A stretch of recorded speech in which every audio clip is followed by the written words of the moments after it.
Hi guys, and welcome to your daily tarot reading for Monday, the 2nd of November 2020. Thanks for joining me.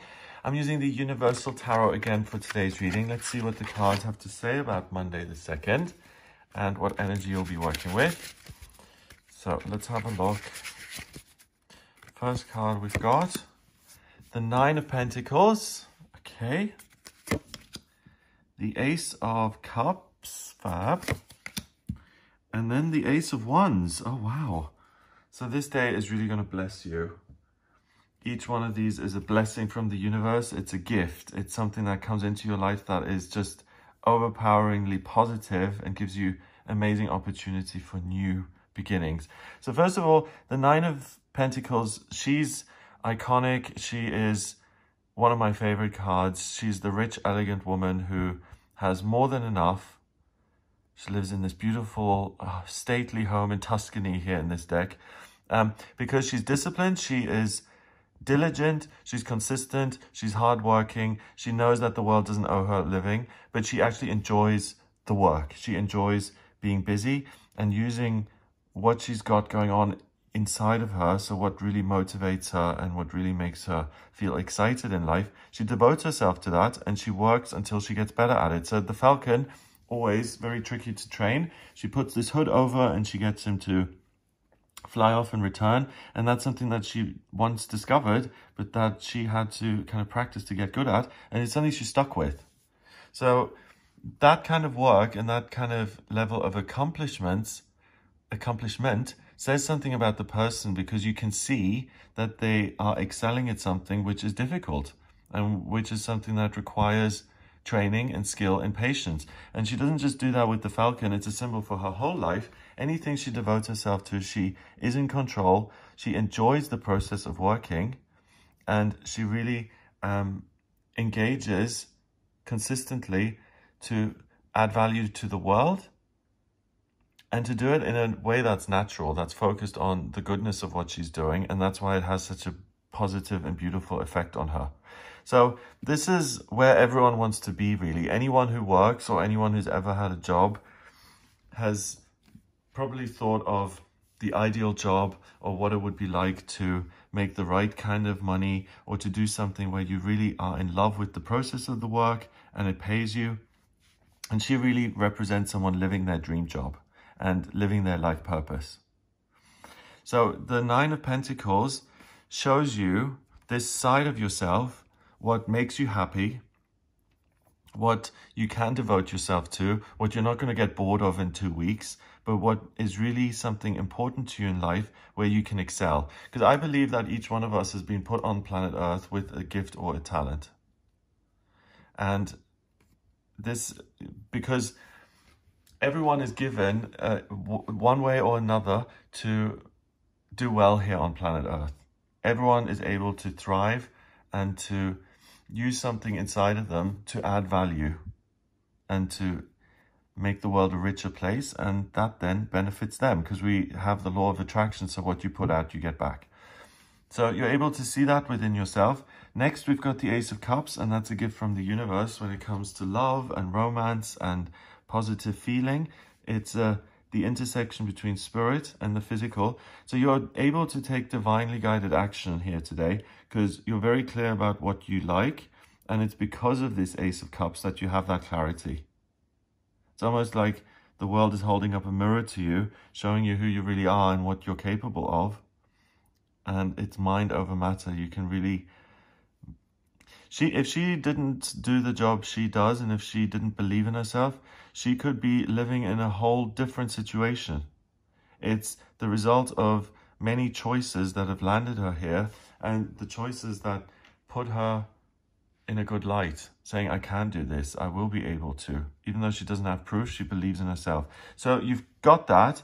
You can see yourself clearly as you want to be.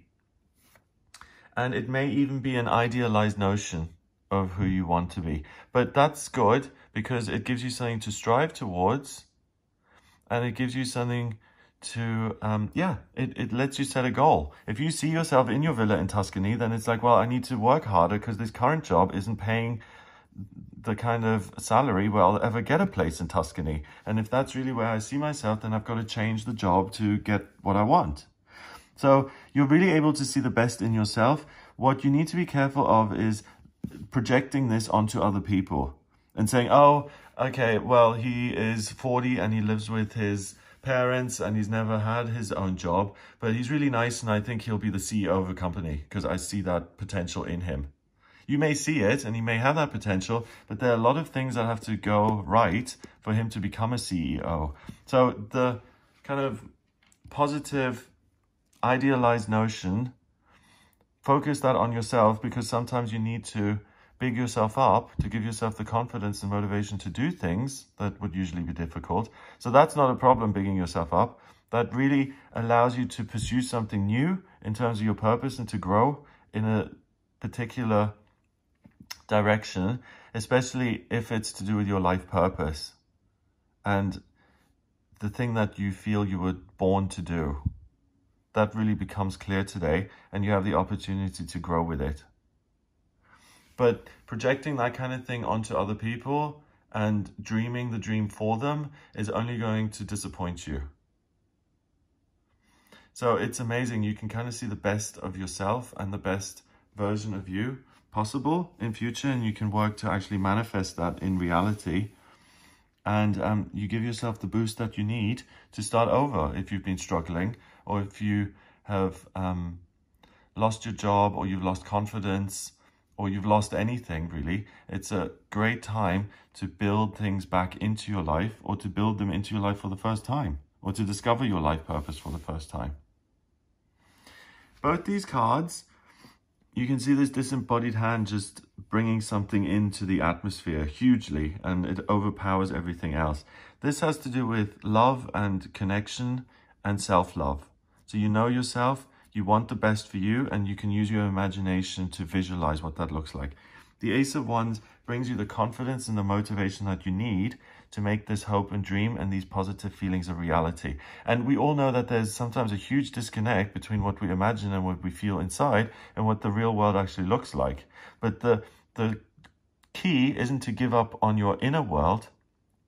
In fact, it's important to focus on the inner world, because sooner or later it will translate into the real world and you'll manifest what you want.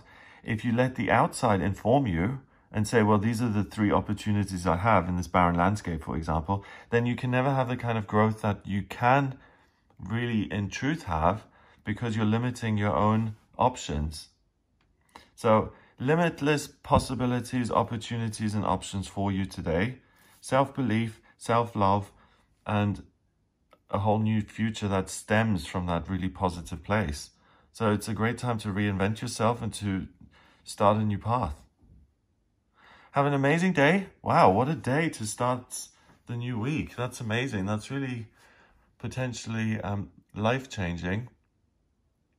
And yeah, I'm just being reminded and told to remind you to have that idealized good version of yourself and to work with that, and not to do it for other people. Because the important thing is the work that happens as a result of the idealized vision of you that you see, which is actually taking the steps to manifest this amazing person that you're going to be in future.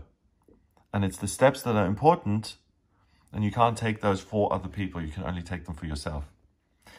Number-wise, we've got 9 and 1 is 10, and another one is 11. 11 is the master number of service. So by being kind to yourself and really becoming the true you, you're serving yourself and the world, because you're really able to work consistently. If you hate your job, you may do it for 5 or 10 years, but very few people do it for 20, 30 years. If you love your job, then doing it for 20, 30 years is an aspiration.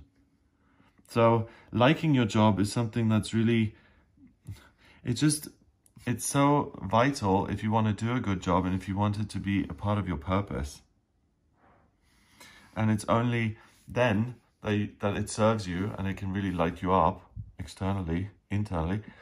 And it's by having that kind of attitude towards your job that you can really add something to the world. Because I don't know a lot of artists who are like, ugh, I hate this art. Let me just throw something on the canvas for 5 minutes and then get on with the rest of my day. They don't really, I don't know, but I don't think that Picasso was like that. I don't think that Van Gogh treated their art like that. I think it was a personal expression. It's something that had to come out of them. It was a gift from the universe that really just fired up their lives and made them exciting and allowed them to do something that was constantly transformative. And that the cards are saying we can all have that experience and we're all entitled to it. So have an amazing day. If you would like a personal reading with me, please get in touch via my website, gregoryscott.com. If you like this video, please give it a thumbs up, hit subscribe and share the video online. Have an amazing day and I'll speak to you tomorrow.